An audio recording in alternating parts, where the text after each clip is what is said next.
আজকের ভিডিওতে আমরা দেখব অ্যামাজনের এসকিউএস, যেটার অ্যাপ্লিকেশন হচ্ছে সিম্পল কিউ সার্ভিস। সো আমি যদি এখানে এসকিউএস লিখি তাহলে আমার এই ড্যাশবোর্ডটা আসবে। সো আমি এখানে একটা স্ক্রল করে যদি নিচে যাই, যেখানে আমি একটা ইমেজ দেখতে পারতেছি। সো এখানে একটা দেওয়া আছে প্রডিউসার। সো প্রডিউসারটা কি, যে কিনা এই মেসেজটা ক্রিয়েট করবে তাকে বলা হচ্ছে যে প্রডিউসার। এটা হইতে পারে বিভিন্ন অ্যাপ্লিকেশন, হইতে পারে কোনো মাইক্রো সার্ভিস, অথবা হইতে পারে কোনো এডাব্লিউএস এর সার্ভিস। তো একটা মেসেজ ক্রিয়েট করার পর সে এসকিউএস এর কাছে পাঠাবে। এসকিউএস এটা কিউর মধ্যে রেখে দিবে। রাখার পর এইখান থেকে সিকোয়েন্সিয়ালি সেই মেসেজটা কনজিউমারের কাছে পাঠাবে। কনজিউমারটা হচ্ছে গিয়ে যে মেসেজটা রিসিভ করবে বা যে মেসেজটা পাবে, এটা হইতে পারে এডাব্লিউএস এর ল্যাম্বডা, হইতে পারে এডাব্লিউএস এর EC2, অথবা হইতে পারে এডাব্লিউএস এর আদার কোনো সার্ভিস। তো তাহলে আমরা যেটা বুঝলাম, এসকিউএস এর মধ্যে দুইটা পোর্শন। একটা হচ্ছে গিয়া প্রডিউসার, যে কিনা মেসেজটা প্রডিউস করে মেসেজটা এসকিউএস এর কাছে পাঠাবে। পাঠানোর পর এসকিউএস মেসেজটা আরেকটা সার্ভিসের কাছে বা যে কোনো কিছুর কাছে সেন্ড করতে পারে, সেটা হইতেছে গিয়া কনজিউমার, অর্থাৎ যে কিনা মেসেজটা রিসিভ করবে। সো এইটা হইতেছে গিয়ে এসকিউএস। সো আমি একটু একটা গ্রাফ দিয়ে একটা এক্সাম্পল দিই। সো আমরা যদি মনে করেন অ্যামাজনের কথা চিন্তা করি, যে আমাদের অ্যামাজনে যে আমরা যে বাই করি, সেই চিন্তা করি, তো মনে করেন এটা অ্যামাজনের একটা বাইং সিস্টেম।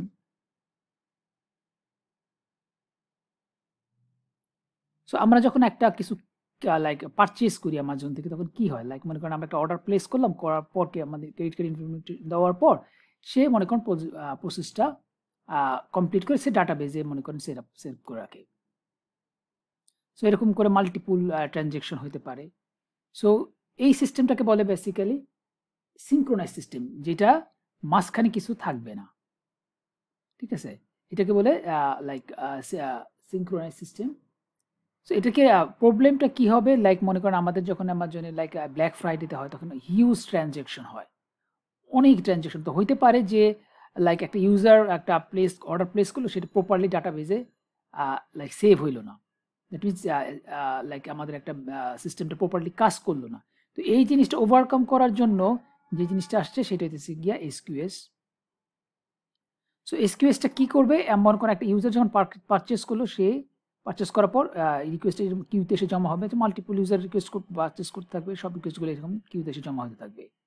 সো কন্টিনিউয়াসলি যত ইউজার পারচেস করবে, সবগুলো এরকম কিউতে জমা হবে। জমা হওয়ার পর কি করবে, ডাটাবেস এখান থেকে একটা একটা করে এখানে রিড করবে। সো এতে কি হবে, কোনো ট্রানজ্যাকশন মিস হওয়ার কোনো চান্স নাই। সো এইটাকে বলা হইতেছে কি আপনার অ্যাসিনক্রোনাস সিস্টেম। আর যেটার মধ্যে এসকিউএস থাকবে না, সেটা হচ্ছে বেসিক্যালি আমাদের ওল্ড যে সিস্টেমগুলো ইউজ হইতো, সেটা এইভাবে হইতো, সেটাকে বলতেছে কি আপনার সিনক্রোনাইজ সিস্টেম। সো সিনক্রোনাইজ সিস্টেমটা আমরা কখন ইউজ করবো, আমাদের যদি মনে করেন নর্মাল যে আমরা ওয়েবসাইট ইউজ করি, যেখানে মনে করেন আমাদের হিউজ ট্রানজ্যাকশন না, সেই ক্ষেত্রে এই এইটা কোনো প্রবলেম করবে না। কিন্তু যখন আমাদের অনেক বড় ধরনের ট্রানজ্যাকশন হবে, অনেক হিউজ আকারে ট্রানজ্যাকশন হবে, সেই ক্ষেত্রে অ্যাসিনক্রোনাস সিস্টেমটা হচ্ছে গিয়ে পারফেক্ট, এবং সেই ক্ষেত্রে আমরা এসকিউএস ইউজ করবো।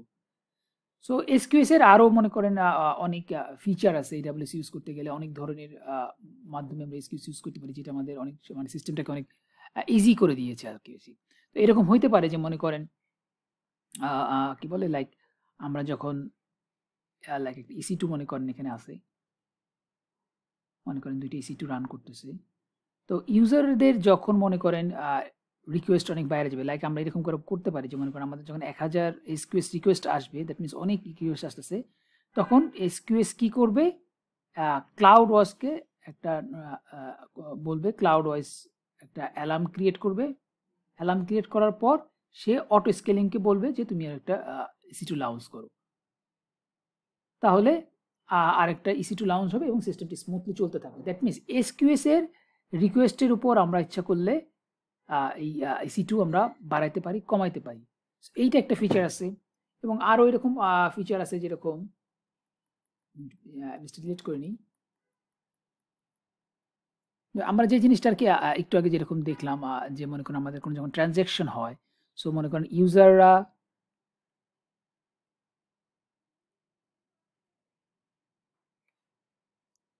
সো সো ইউজাররা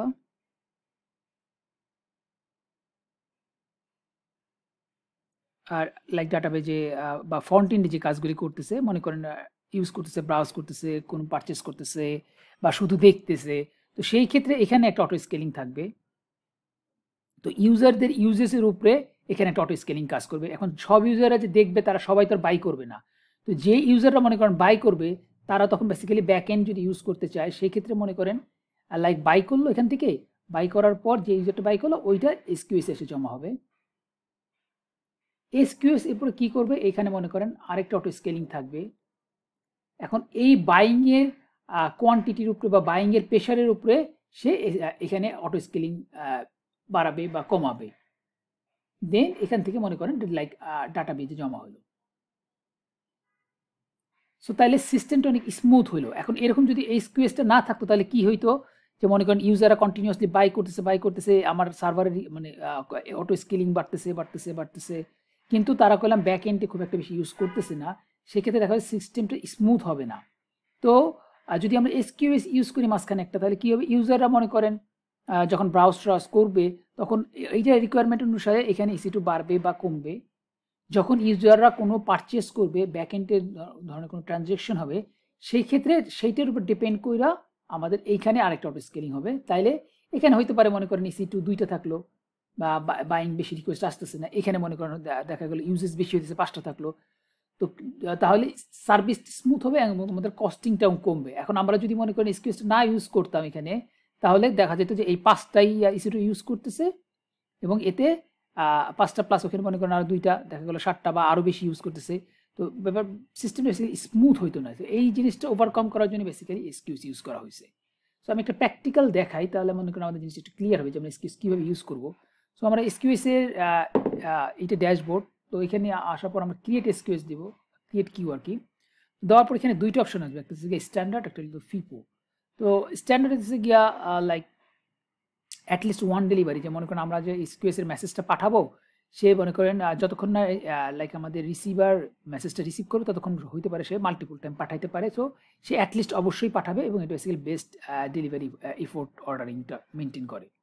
আরেকটা হচ্ছে গিয়ে ফিফোটা হচ্ছে গিয়ে last basically sequential order maintain করবে, যে আগে মেসেজটা পাঠাবে সে আগে মেসেজটা রিসিভ করবে, যে লাইক পরে পাঠাবে সে পরে মেসেজটা রিসিভ করবে। বেসিক্যালি সিকোয়েন্সিয়াল অর্ডারটা মেনটেন করবে প্রপারলি।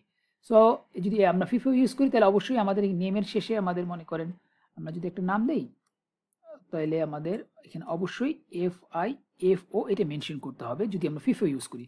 আর যদি আমরা জেনারেল ইউজ করি, স্ট্যান্ডার্ড ইউজ করি, সেটা আমাদের শুধু নামটা লিখলেই হবে। তো আমরা এখানে স্ট্যান্ডার্ড ইউজ করব, তো আমরা একটা নাম দিলাম। দেন এখানে আছে এটার কনফিগারেশনটা কী হবে, এখানে অনেকগুলো কনফিগারেশন আছে, জাস্ট ওভারঅল একটা আইডিয়া দিয়ে যাই। সো ভিজিবিলিটি টাইমে দিতেছে গিয়া লাইক একটা মেসেজ যখন আমরা পাঠাবো এটা অন্য ইউজাররা দেখতে পারবে না, সেটা কতক্ষণ দেখতে পারবে না, সেইটা ডেলিভারি ডিলে কতক্ষণ পর পর পাঠাবে সেটা এখানে সেকেন্ড আকারে আছে। মেসেজ রিসিভ ওয়েটিং টাইম, যে মেসেজ রিসিভ করবে কতক্ষণ পর মেসেজ রিসিভ করবে, এবং এই মেসেজটা বেসিক্যালি এসকিউএস এর কাছে কত দিন পর্যন্ত থাকবে। এখানে বাই ডিফল্ট 4 দেওয়া থাকে, আমরা ইচ্ছা করলে এটা 14 করতে পারি। এখানে ডেটা ম্যাক্সিমাম আছে, সো এখানে 14 আমরা ম্যাক্সিমাম করতে পারি, এখানে এটা লিখেও দিয়েছে। আর এই যে আমরা মেসেজগুলো পাঠাবো, এই মেসেজগুলোর সাইজ ম্যাক্সিমাম 256 kbps হতে পারে, এই বেশি আর হতে পারে না। এটা গেল বেসিক্যালি কনফিগারেশন। স্ক্রল করে যদি নিচে যাই, এখানে আছে এনক্রিপশন। আমরা যে মেসেজগুলো রাখবো এটা এনক্রিপ্টেড করে রাখতে পারি, যদি আমরা এনক্রিপ্টেড করে রাখতে না চাই তাহলে আমরা ডিসেবল দেবো, আর আমরা যদি এনক্রিপ্ট করে রাখতে চাই তাহলে আমরা এনেবল দেবো। এর মধ্যে বাই ডিফল্ট অ্যামাজনের যে এসকিউএস আছে ওইটাই সে ইউজ করবে। দেন আমরা হচ্ছে গিয়ে এক্সেস পলিসি ইউজ করব। এক্সেস পলিসির জন্য হচ্ছে গিয়া কে এই এসকিউএসটা ইউজ করতে পারবে সেটা হচ্ছে গিয়া এক্সেস পলিসি। সো এখানে 2টা অপশন আছে, একটা হলো বেসিক আর একটা হচ্ছে গিয়া অ্যাডভান্স। তো বেসিকটা কি, বেসিকটা হচ্ছে গিয়ে আমরা এখান থেকে লাইক সিলেক্ট করে করবো, এটা যেখানে সিলেক্ট করবো সেই অনুসারে এখানে লাইক জেসন ফরম্যাটটা কাজ করবে।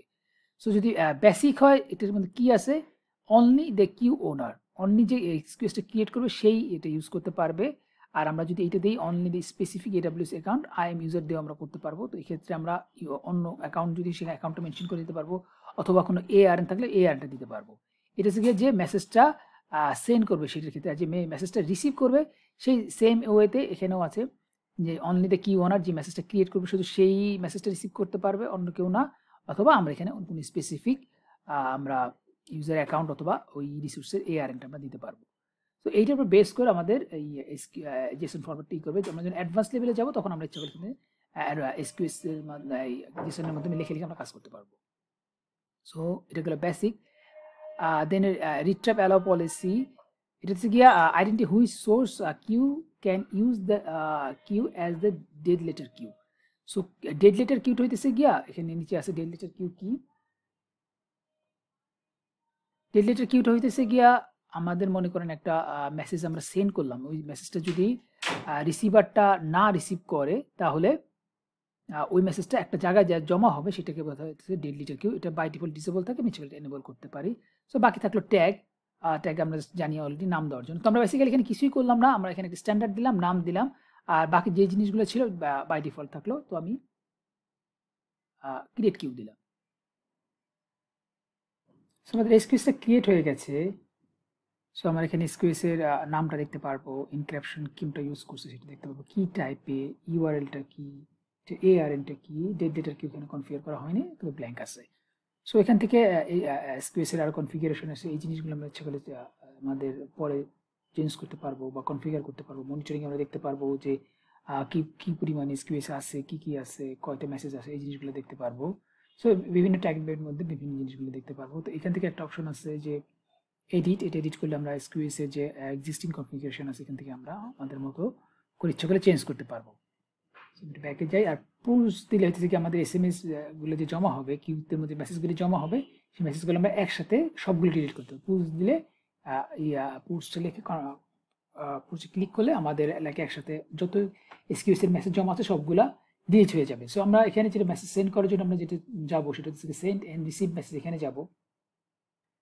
যাওয়ার পর এখান থেকে মেসেজ সেন্ড করতে হবে, নিচেটা হচ্ছে গিয়া রিসিভার। সো আমি যদি এখানে ঢাকা 1 লিখে সেন্ড মেসেজ দেই তাহলে দেখেন এখানে দেখা যাচ্ছে যে একটা মেসেজ আসছে আমার কিউতে। তো আমি যদি মেসেজটা পড়তে চাই, পুল ফর মেসেজ ক্লিক করব। ক্লিক করার পর আমার মেসেজটা পুল করলে দেখালো। সো আমি মেসেজের মধ্যে ক্লিক করি, তাহলে আমরা দেখতে পারবো যে আমরা পরেতে কি লিখেছিলাম সেটা, এবং ডিটেলসে যে আমরা মেসেজের ডিটেলসগুলো দেখতে পারবো, আইডি, সেন্ড করা হয়েছে কখন, সাইজটা কি, বিভিন্ন জিনিসগুলো আমরা দেখতে পারবো। আমি ডানে ক্লিক করে বের হয়ে যাচ্ছি। সো মেসেজটা বেসিক্যালি সেন্ড করছে এবং রিসিভারটা মেসেজটা রিসিভ করছে। তো রিসিভ করার পর আমি যে লাইক ওপেন করে দেখলাম, এটা মানেই সে রিসিভ করে নাই, মানে এসকিউএস সেটা বুঝে না। এসকিউএস তখনই বুঝবে যে সে রিসিভ করছে যখন সে মেসেজটা ডিলিট হয়ে যাবে, তখন সে বুঝবে যে মেসেজটা বেসিক্যালি সে রিসিভ করছে। যতক্ষণ পর্যন্ত না তার কাছে সিগন্যাল যাবে যে মেসেজটা রিসিভ করছে, ততক্ষণ পর্যন্ত সে আবার সেন্ড করবে, এরকম কন্টিনিউসলি সেন্ড করতেই থাকবে।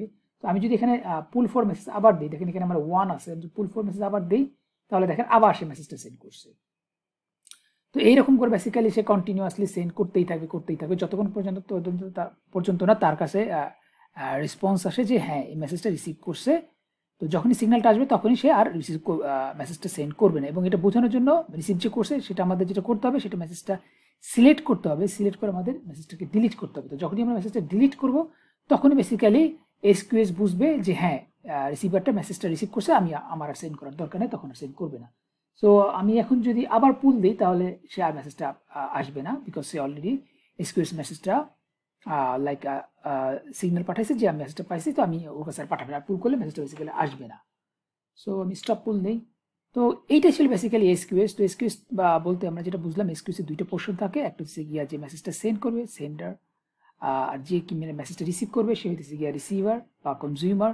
সো মাঝখানে বেসিক্যালি এসকিউএসটা থাকে। এই মাঝখানে দুইটি এডব্লিউএস এর সার্ভিস হতে পারে, অ্যাপ্লিকেশনের সাথে এডব্লিউএস এর কোনো সার্ভিস হতে পারে। এই মাঝখানে এসকিউএসটা বসে বেসিক্যালি আমাদের অ্যাপ্লিকেশনটাকে স্মুথলি রান করার জন্য যে জিনিসটা করে সেই জিনিসটা বেসিক্যালি এসকিউএসটা করে।